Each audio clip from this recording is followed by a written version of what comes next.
যাবজ্জীবন জামা কাপড় পরে থাকবে, ওই ভেতরে বাচ্চা আছে না বুড়ি সেটা বোঝাই যাবে না। বোঝাই যাবে না? না, বোঝা না গেলেই হলো।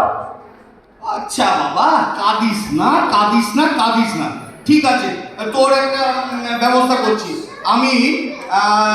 হ্যাঁ, ওই গল্পটাকে বাড়িয়ে দিচ্ছি। মঙ্গল গ্রহে তোর বয়সী একটি মেয়ে পাওয়া গেছে, বুঝলি, যে নাচে গানে ওস্তাদ, কলম আমার হাতে, একদম লিখবো। আর এইবার তোর জন্য গল্প লিখবো না, একেবারে চিত্রনাট্য। আরে বাবা, আমার জন্য চিত্রনাট্য? হ্যাঁ, হ্যাঁ, হ্যাঁ। মঙ্গল গ্রহে মেয়ের নাচ আর গান।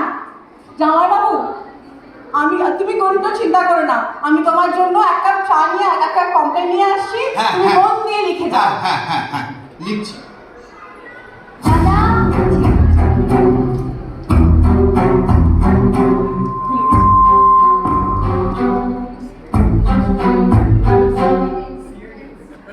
দাদা, দাদা বাড়ি আছেন? এই don't disturb stupid nonsense, get out. এই লোকটাকে ঘর থেকে বার করে দে তোরে টুম্পা। ইহকালের নাম শুনেছেন? সারা দেশের 1 নম্বর পাবলিশার। অ্যাডভান্সের কথাটা মাথায় আছে? আর তুমি ইহকাল, আর তোমার লেখা আগামীকাল পাবে, আর আগামীকাল যদি না পাও তো তার পরের কাল পাবে, আর যদি তাও না পাও তাহলে 2 দিন পর এসো, ওই অ্যাডভান্সটা নিয়ে যেও। অ্যাডভান্স নেব না, লেখাটা পাই কোন পাথরে, লেখককে তুলে নিয়ে যাব। ভালো ছেলের মতো বেরিয়ে আসুন। জামাইবাবু, তোমার কমপ্লেন। ভাগা। তুমি কিন্তু জানো না, আমাদের জামাইবাবু কিন্তু ভীষণ নার্ভাস মানুষ, আর বেশি কথা বলে কিন্তু পুলিশ ডেকে দেবে। তবে তুই যাই, তোকে তুলে জামাইবাবু, লোকটা কিন্তু সুবিধের নয়। তুমি যে আগের লেখাটা লিখেছিলে উপন্যাসের নাম করে কি একটা পড়লো, এটা কোথায় লেখা, তাই দিয়ে দাও। আরে ওটা তো আমি ওই পরকালকে দেবো বলে লিখে রেখেছি রে। পরকাল পরে হবে, আগে ইহকাল। বলছিস? আচ্ছা তাহলে জিজ্ঞেস করে দেখ নেবে কিনা। ওই ইহকাল কাকু নেবে, মাইকেল জ্যাকসন নেবে।